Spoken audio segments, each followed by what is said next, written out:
For a long time, you thought you lost yourself. Not all at once, not in some dramatic, unforgettable moment, but gradually, quietly, in ways that were easy to dismiss at first. You noticed it in the way things stopped reaching you, the way moments that should have felt meaningful felt distant instead, the way you could go through entire days without ever fully arriving inside them.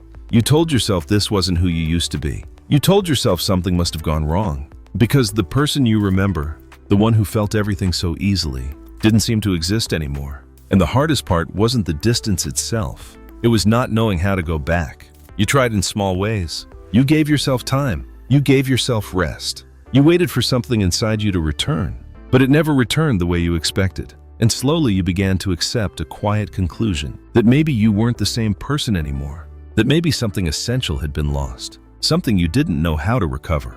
But what if that was never the truth? What if you didn't lose yourself? What if you simply couldn't remain who you were after everything you experienced, because the version of you that existed before had never been asked to carry what you carried, had never been forced to adapt in the ways you adapted, had never learned how to survive in the ways you survived? And survival changes you, not always visibly, but permanently. Not because it takes something away from you, but because it creates someone new in its place, someone quieter, someone more aware, someone who no longer moves through life the same way. You didn't lose yourself. You moved beyond a version of yourself that was never designed to make it this far. At first, it didn't feel like becoming. It felt like losing your emotional immediacy, losing your sense of familiarity with yourself, losing the version of you that moved through life without hesitation. You kept comparing yourself to who you used to be, the way you used to feel things faster, the way you used to respond without thinking, the way you used to exist without constantly observing yourself. And every comparison quietly reinforced the same belief that something in you had faded. But what you didn't realize was this: you weren't fading, you were transitioning. Transition doesn't feel like growth while it's happening. It feels like disorientation, because you're no longer who you were, but you haven't fully met who you're becoming. You exist in between familiarity and change, between identity and reconstruction, between the person you remember and the person you're still learning to understand. This space can feel empty, not because there's nothing there, but because it hasn't fully taken shape yet. You're not returning to who you were. You're stabilizing into someone new, someone who sees more, someone who understands more, someone who cannot unknow what they've lived through. And that awareness changes everything. The old version of you moved through life unconsciously. This version of you moves through life deliberately, not because you chose to become this way, but because experience reshaped you in ways you couldn't control. You didn't lose yourself. You crossed a threshold. And once you cross it, you don't go back. You move forward, even if you don't fully recognize yourself yet. There's a quiet grief that comes with realizing you can't go back. Not back to the way you used to feel. Not back to the way you used to see the world. Not back to the version of yourself that existed before everything changed you. And the grief isn't always obvious. It doesn't always look like sadness. Sometimes it looks like hesitation, like second-guessing yourself in moments that used to feel natural. Sometimes it looks like distance, like watching yourself from the outside, wondering when everything started to feel unfamiliar. You don't miss your old life. You miss your old self inside it. You miss the ease, the immediacy, the unfiltered presence you once carried without effort, before you learned how heavy awareness could be. Because awareness changes how you exist. You see more, you notice more, you understand more than you used to. And understanding creates distance, not from life, from illusion. There were things you didn't question before, things you accepted without realizing the cost, ways of living that felt normal, because you hadn't yet experienced what would force you to see differently. But once you see differently, you can't return to seeing the same way, even if part of you wants to, even if part of you misses the simplicity of not knowing. You didn't just lose emotional immediacy, you lost unconsciousness. You lost the version of yourself that could move through life without examining everything, without noticing every subtle shift inside yourself, without recognizing the gap between who you are and who you were expected to be. And that gap creates tension, because part of you still holds on to the memory of who you were. Part of you still wonders if you could return to that version, if you could somehow undo the adaptations, undo the awareness, undo the distance. But you can't, not because something was taken from you, because something was added to you. You gained awareness, you gained depth, you gained a relationship with yourself that didn't exist before. even if that relationship feels unfamiliar, even if it feels quieter, even if it feels less emotionally immediate. Depth doesn't feel the same as intensity. Depth is slower, more observant, less reactive. Not because it feels less, because it feels more carefully. You're no longer experiencing life unconsciously. You're experiencing it with recognition. Recognition of your patterns, recognition of your boundaries, recognition of the ways your nervous system protects you, recognition of the ways you adapted to survive. And survival changes your identity, not just externally, internally, at the level of how you perceive yourself. You stop identifying with the version of you that existed before adaptation, because that version didn't know what this version knows, didn't carry what this version carries, didn't see what this version sees. You begin to understand that the person you thought you lost was not designed to make it here. That version of you existed in a different context, under different conditions, with different levels of awareness. And those conditions no longer exist. You no longer exist in the same internal environment. You exist in a new one shaped by everything you've experienced, everything you've endured, everything you've learned. This is why trying to go back to who you were never works, because who you were didn't have the awareness you have now. And awareness cannot be undone. It can only be integrated. This is the part most people resist, not the disconnection, the identity change, because identity feels like permanence. It feels like the foundation of who you are. And realizing that foundation has shifted feels destabilizing, but identity is not fixed. It evolves. It responds to experience. It adapts to reality. The person you were 5 years ago no longer exists, not because they disappeared, because they transformed into the person you are now. And the person you are now is not the final version either. You are still becoming, still integrating, still stabilizing into a self that reflects everything you've lived through. You are not meant to return. You are meant to continue, not as the person you remember, as the person you're becoming. This requires letting go of the expectation that you should feel the way you used to, letting go of the belief that your emotional immediacy defined your aliveness, letting go of the idea that change means loss, because change doesn't always remove something. Sometimes it reveals something quieter, something deeper, something that was always there, but couldn't emerge until the version of you that needed protection no longer needed it the same way. You didn't lose yourself. You shed a version of yourself that could not carry you forward. And what remains is not emptiness. It's transition. Transition into someone who can finally see themselves clearly, not as who they were, but as who they are now. And that clarity changes everything that comes next. At some point, you stopped recognizing yourself in the mirror, not physically, internally. You could still see your face, still see the expressions you've made your entire life. But something behind those expressions felt different. Quieter, more distant, more aware, as if the person looking back at you was watching you at the same time. And you didn't know when that separation began. You didn't know when you stopped being fully inside yourself and started observing yourself from somewhere deeper. At first, it made you uncomfortable. It made you feel like you were losing something essential, like your natural ways of being had been replaced with something unfamiliar. You wondered if this was damage, if something in you had fractured under pressure, if the person you used to be had been permanently altered. Because the old version of you didn't hesitate like this, didn't question every internal shift, didn't feel this constant layer of awareness behind every experience. The old version of you simply lived. This version of you watches yourself live, and that difference feels impossible to ignore. You began to miss the simplicity of being unconscious. Not unconscious physically, unconscious emotionally. Before you knew how much of your identity had been shaped by survival. Before you knew how many of your reactions were adaptations. Before you knew how much of your personality had been built to maintain stability. Stability in environments that required consistency. Stability in relationships that required restraint. Stability in situations where emotional openness wasn't always safe. You didn't know any of that before. You just existed. You just responded. You just were?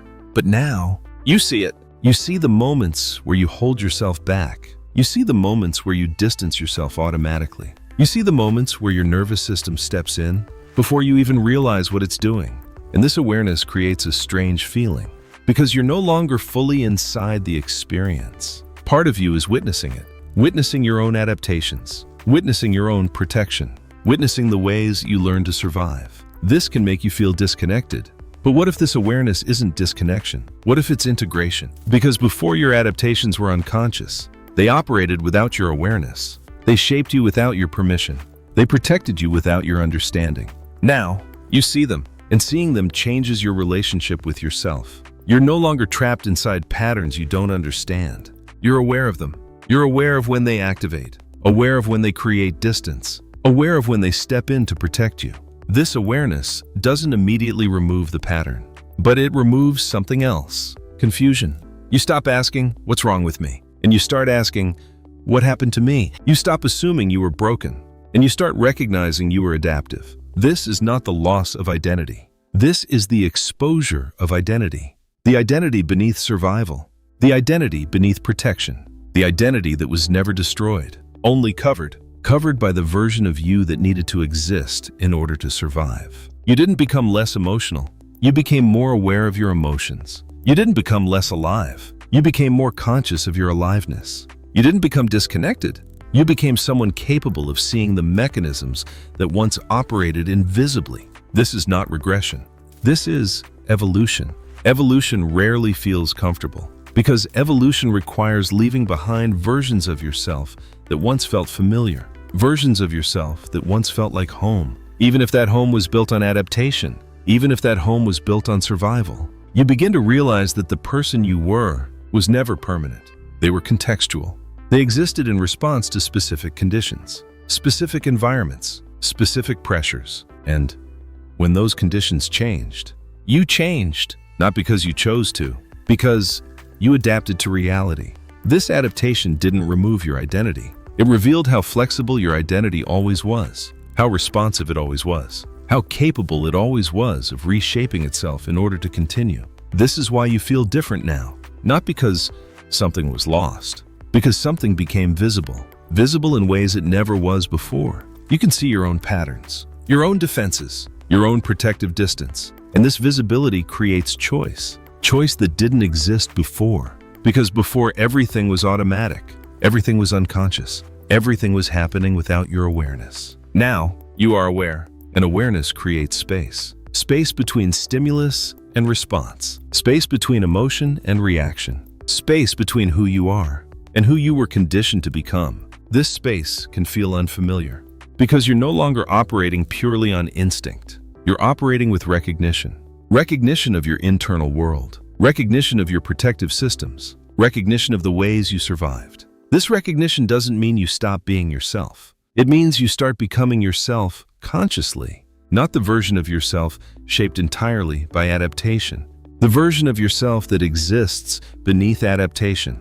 The version of yourself that was always there, waiting for awareness to catch up, waiting for understanding to arrive, waiting for you to realize you were never disappearing. You were emerging from protection, emerging from survival, emerging into someone who could finally see themselves clearly, not as broken, not as lost, but as someone who endured and became aware of their endurance. And that awareness changes how you move forward, because now you don't see your disconnection as proof that something is missing.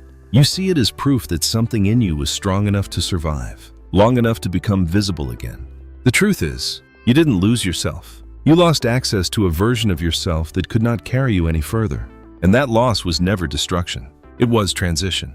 Because the person you used to be was built for a different reality.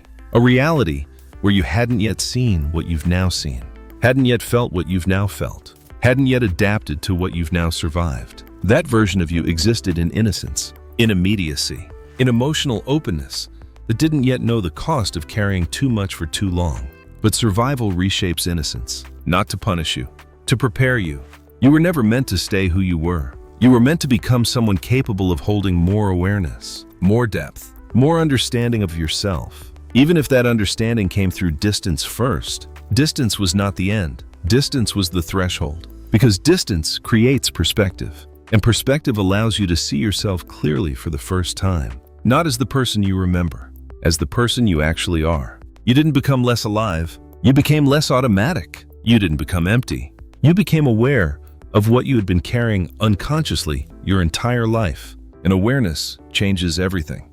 It changes how you feel. It changes how you respond. It changes how you see your past. It changes how you see yourself. Because now you understand something most people never realize. You didn't lose yourself when you disconnected. You found the edge of who you used to be, and you stepped beyond it, not because you wanted to, because your life required it, because your nervous system required it, because survival required it. The version of you that exists now is not a damaged version of your past self. It is an evolved version of your past self, built from everything you endured, built from everything you adapted to, built from everything you survived. This is the moment everything reframes. Because now disconnection no longer means absence. It means transformation. Transformation from unconscious living to conscious existence. Transformation from automatic identity to aware identity. Transformation from who you were to who you are becoming. You didn't disappear. You expanded beyond the limits of the person you once believed you had to remain. And that expansion is not the end of your identity. It is the beginning of finally meeting yourself, without the protections that once kept you hidden. There is a moment after realization, when nothing around you looks different. Your life hasn't changed overnight. Your responsibilities are still there. Your routines are still familiar. The same places, the same people, the same expectations waiting for you in the morning. And yet, something inside you is no longer the same. Not because you forced it to change, because you finally understand what happened to you. You understand that you were never disappearing. You were adapting. You understand that the distance you felt was never evidence of your failure. It was evidence of your survival. And survival carries a strange kind of loneliness. Because while you were adapting, no one told you that adaptation would change how you saw yourself. No one told you that survival would make you feel unfamiliar in your own mind. No one told you that protection would feel like loss before it felt like clarity. So you blamed yourself. You assumed you were broken. You assumed you needed to fix something inside you. But there was nothing to fix. There was something to integrate. Integration doesn't mean becoming who you used to be. It means allowing who you've become. To exist without resistance. To exist without shame. To exist without constantly comparing yourself to a version of you that no longer exists. Because comparison keeps you trapped in grief. Grief for a person you believe you lost. But that person was never lost. They were transformed into someone who could see what they could not see before. Someone who could recognize patterns that once controlled them. Someone who could understand their own protection instead of fighting it. Integration begins when you stop trying to return. When you stop trying to recover a past identity that no longer fits the life you've lived. When you stop trying to force yourself back into emotional patterns that existed before your awareness expanded. Because expanded awareness cannot shrink itself. It can only stabilize. And stabilization takes time. It takes patience. It takes allowing yourself to exist without demanding immediate emotional clarity. Without demanding immediate emotional intensity. Because intensity is not the same as aliveness. Presence is. And presence doesn't always feel dramatic. Sometimes presence feels quiet. Sometimes presence feels neutral. Sometimes presence feels like nothing at all. But nothing is not emptiness. Nothing is space. Space where your nervous system no longer needs to protect you in the same way. Space where your identity can exist without constant defense. Space where you can begin to trust yourself again. Trust that your emotions will return when they're ready. Trust that your connection was never destroyed. Trust that your system knows how to open when safety is real. You don't need to force yourself back to who you were. You don't need to prove that you're still capable of feeling deeply.